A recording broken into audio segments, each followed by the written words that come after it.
প্রিয় দর্শক, সাজ্জাদ কাদিরের শুভেচ্ছা নিন। এই মুহূর্তে আপনাদের সামনে কথা বলতে এসেছি। বদলে যাচ্ছে সমীকরণ। শেখ হাসিনার অনুপস্থিতির বাংলাদেশ নিয়ে ভারতের নয়া মাস্টার প্ল্যান কি? বাংলাদেশের রাজনীতিতে আগামী 12ই ফেব্রুয়ারি একটি নির্বাচন হতে যাচ্ছে, কিন্তু আপনি কি লক্ষ্য করেছেন যে এই নির্বাচন নিয়ে ঢাকা যতটা উত্তাল, তার চেয়েও বেশি তীক্ষ্ণ নজর রাখছে প্রতিবেশী দেশ ভারত। দিল্লিতে এখন আলোচনা একটাই, 1.5 দশক পর বাংলাদেশে এমন এক সরকার আসতে চলেছে যেখানে তাদের পুরনো বন্ধু আওয়ামী লীগ নেই। অনেকে ভাবছেন ভারত কি তবে চিন্তিত? উত্তর হ্যাঁ এবং না। বিএনপির সাথে দূরত্ব কমিয়ে আনা, জামাতের সাথে গোপন বৈঠক আর উত্তর পূর্ব ভারতের নিরাপত্তা, এই ত্রিমুখী সমীকরণে ভারত আসলে কি চাইছে? বিবিসি বাংলার দিল্লি প্রতিনিধি শুভজ্যোতি ঘোষের বিশেষ বিশ্লেষণ থেকে আজ আমরা জানব দিল্লির অন্দরমহলে এই নির্বাচন নিয়ে ঠিক কি চলছে। বিগত 18 বছর ভারত বাংলাদেশে একটি পরিচিত মুখ দেখে অভ্যস্ত ছিল, আর সেটি হচ্ছে শেখ হাসিনা। কিন্তু 2024-এর অগাস্টের গণ অভ্যুত্থান সব বদলে দিয়েছে।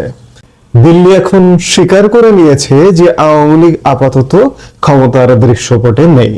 ভারতের সাবেক হাই কমিশনার রিভা গাঙ্গুলি দাসের মতে ভারত এখন বাংলাদেশে যে কোনো মূল্যে স্থিতিশীলতা চায়। ভারতের পররাষ্ট্র নীতিতে এখন ব্যক্তি বা দল নয়, বরং রাষ্ট্রীয় স্থিতিশীলতা প্রাধান্য পাচ্ছে। ভারত এখন এই নতুন বাস্তবতার সাথে মানিয়ে নেওয়ার প্রস্তুতি নিচ্ছে। একসময় বিএনপিকে মনে করা হতো ভারত বিরোধী রাজনীতির কেন্দ্রবিন্দু, কিন্তু 2026-এর এই সময়ে দাঁড়িয়ে ভারতের থিঙ্ক ট্যাঙ্করা কি বলছেন? ওফি জিন্দাল গ্লোবাল ইউনিভার্সিটির অধ্যাপক শ্রীপর্ণা পাঠকের মতে ভারতের কাছে এখন অপশন কম, তাই তারা বিএনপির ওপর এনার্জি ইনভেস্ট করছে। মজার ব্যাপার হলো 2025-এর মাঝামাঝি থেকে বিএনপি জামাতের সাথে যে দূরত্ব বজায় রেখেছে তা দিল্লিকে আশ্বস্ত করেছে।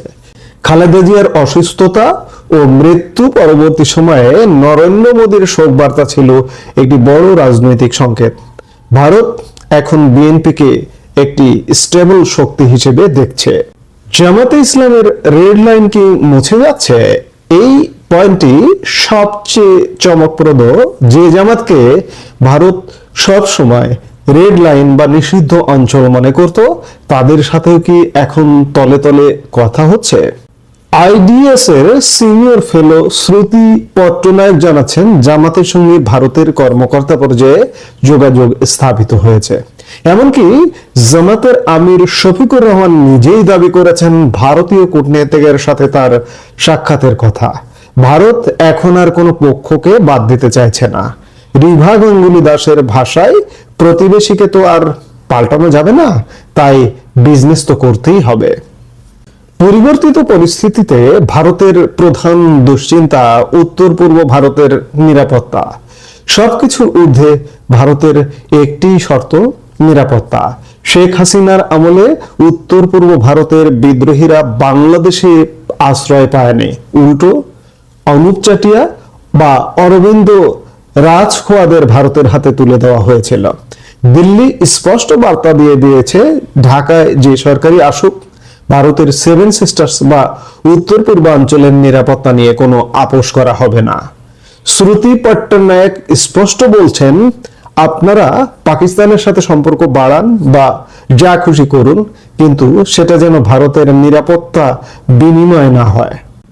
সাবেক রাষ্ট্রদূত সৈমেন রায়ের মতে ভারত এখন আগের চেয়ে অনেক শক্তিশালী। শিলিগুড়ি থেকে মিজোরাম পর্যন্ত ভারত সামরিকভাবে এতটাই প্রস্তুত যে আগের মতো নিরাপত্তা ঝুঁকি এখন আর নেই। সুতরাং আগামী 12 ফেব্রুয়ারি যে নির্বাচন, শুধু সেটি বাংলাদেশের জন্য নয়, ভারতের পররাষ্ট্র নীতির জন্য একটি অ্যাসিড টেস্ট। ভারত এবার নির্বাচনে নাক গলানোর অভিযোগ থেকে দূরে থাকতে চেয়েছে। তারা অংশগ্রহণমূলক নির্বাচন চেয়েছিল, কিন্তু আওয়ামী লীগ যখন মাঠ থেকে ছিটকে গেল তখনও ভারত বলেছে যে বাংলাদেশে একটা অন্তর্ভুক্তিমূলক নির্বাচন চায়। দিল্লির এখন একমাত্র চাওয়া একটি নির্বাচিত সরকার আসুক, যার জনগণের ম্যান্ডেট আছে এবং যারা এই অঞ্চলের শান্তি বজায় রাখবে। এখন দেখার বিষয়, বাংলাদেশের ক্ষমতার মসনদে দুদিন পরে যে নির্বাচনটা হতে যাচ্ছে, 10-11 মাঝখানে একদিন, দ্বিতীয় দিনে যে নির্বাচনটি হতে যাচ্ছে, সেই নির্বাচনে কে ক্ষমতা আসে, বিএনপি নাকি জামাত এবং নাকি যৌথ, এগুলো দেখতে হলে আমাদের নিশ্চয়ই অপেক্ষা করতে হবে এবং ভারতের কূটনৈতিক সমীকরণ সামনের দিনগুলোতে কি হয় সেটিও আমরা দেখবার জন্য নিশ্চয়ই অপেক্ষা করে আছি। আমরা নিশ্চয়ই দেখব। এই মুহূর্তে এ পর্যন্তই। সবাই ভালো থাকুন, সুস্থ থাকুন। আমাদের ভিডিওগুলো নিয়মিত পেতে সাবস্ক্রাইব করুন Sajjad Kadir and the legends YouTube channel এবং লাইক, কমেন্ট, শেয়ার করে সাথে থাকুন।